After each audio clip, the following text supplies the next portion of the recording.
Elbaph arc is reaching its climax. I mean, it has to be, or else why on hell is Imu-sama in here, am I right? So I created who I think that is gonna be the matchups for Elbaph arc, so come on, let's not waste time, and let's see how it goes. Alright, start things off. To be fair, I honestly wanted to have Imu-sama versus everybody, alright?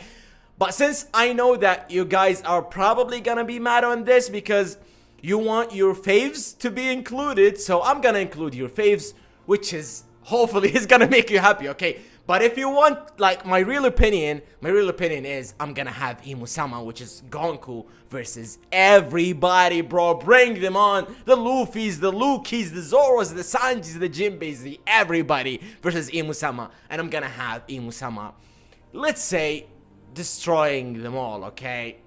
That's at least my opinion. Now, let's go to see my logical opinion. Alright, to start things off, let me start with probably the most obvious one, which is Luffy and Loki versus Imu. I mean, this is probably the most logical like solution for like Imu-sama or like Imu/Gonku, because to be fair, Luffy and Loki are the strongest, right? Because you just can't tell me that Zoro or Sanji are like stronger than Loki. This is just stupid, right?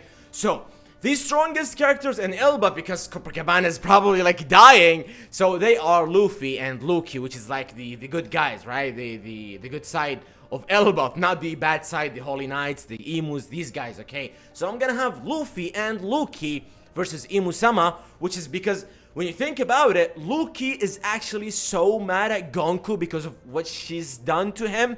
So now, Loki just absolutely does not care, okay? The moment he sees Gonku, whether she has a different hair, different like aura, or like different vibe or whatever, or like the wings, bro, the wings, I mean, come on, you just cannot notice this, okay? But I just believe that Loki would absolutely give zero shit about this and will immediately, like, with his hammer, with his Ragnar, and he's gonna strike Imu without even giving a damn.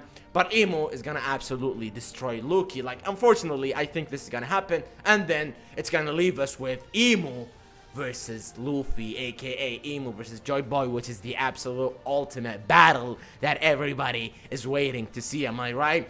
Alright, and now we move to the, I'm not gonna say obvious one, but I do believe that since Usopp loves Durian Brugi and he loves how brave and the absolute honor of the giants, so I do believe that Usopp, the moment Usopp sees Durian Brugi in their like devil forms or whatever, I do believe that he's gonna have to do something, or Usopp is gonna be included in the fact that how are we gonna like turn Durian Brugi back to normal, okay? So of course Usopp will not do this on his own because he's super weak and he can't do anything on his own. So I do believe that the Straw Hats, like the rest of the Straw Hats, and probably Boney, I guess, they're gonna be the guys or the people who are gonna fight, or not fight, but at least like try to turn Durian Brugi to the good side again, okay? So it's gonna be like Usopp and the rest of the Straw Hats, like excluding the Monster Trio,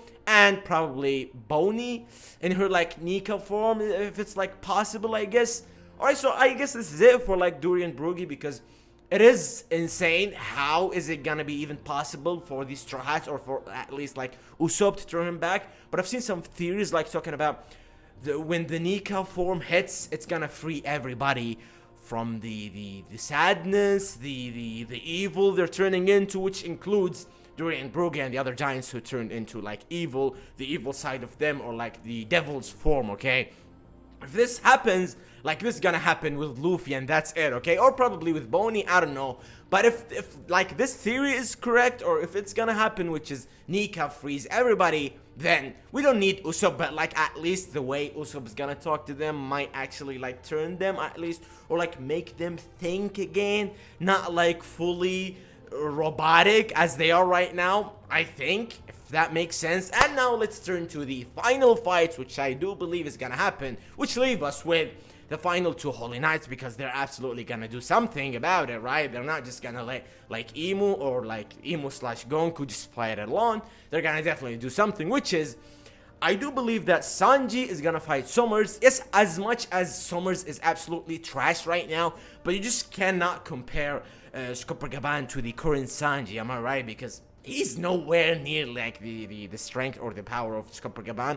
So I think that Sanji versus Summers is gonna be interesting, since Summers is usually or is always talking about the love and how it is like effective to the people and stuff, and we all know how the character or like the personality of Sanji works, and he's gonna absolutely will not let this like slide, and he's gonna probably destroy Summers. Hopefully he's gonna destroy him, which leaves us to the final fight of Elbaph, which is Zoro versus Killingham. I think this is gonna happen, right? Because it is the final fight, because Killingham is just gonna be lying there, not doing anything. He's gonna have Zoro to absolutely destroy him, which is, I hope that Zoro absolutely like destroys the shit out of him, because I just don't care about the rest of the Holy Knights. I just want them to drop dead, okay? I think they're not gonna drop dead, because at the end of the day, they're gonna probably like transport with this like magical, the Abyss.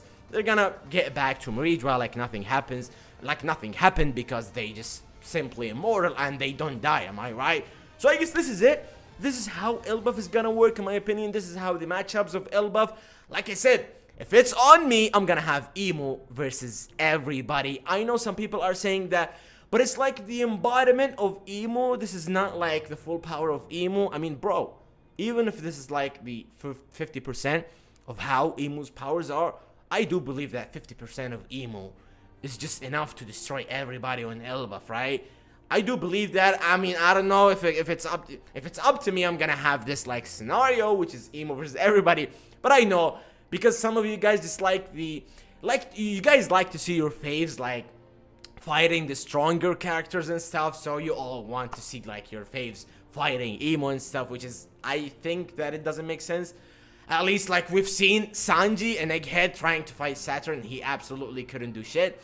And of course Zoro will absolutely do nothing when he fights Emo, because whether it's Emo and Goku, whatever, okay, they're not, I love them to death, bro. Don't get me wrong, whenever I'm talking about like the powers or how strong they are compared to the top tiers, please don't get me wrong, I do love Zoro and Sanji, bro. But when it comes to me reading the story, I do enjoy and love the story making sense to me. That's at least in my opinion, because that's how I enjoy reading like the stories. That is why like every time I read a new manga, a new anime, whatever, yes, I'm rooting for the good guys, because that is eventually what's gonna happen, bro. Like, chill, the good guys are eventually gonna win, right? But to enjoy the plot of the story and to like the momentum and everything, to have a great story, you're gonna have to build your like top villains, top tier characters, the final villains, or the final antagonists and stuff. You have to build them like, bro, the most craziest like top strength power you can ever imagine, am I right? So now it is Oda's mission to build Emu and Blackbeard and all these guys, Akaino, all these guys, to have them like so strong to be the final challenge for the Straw Hat / Luffy, all these guys, okay? So I guess this is it. Write in the comments what you guys think. Like, even if you disagree with me on this, I'm gonna totally respect your opinion. So just write in the comments what do you think the matchups of Elbaph is gonna be. And yeah, that's it guys, thank you. Mwah.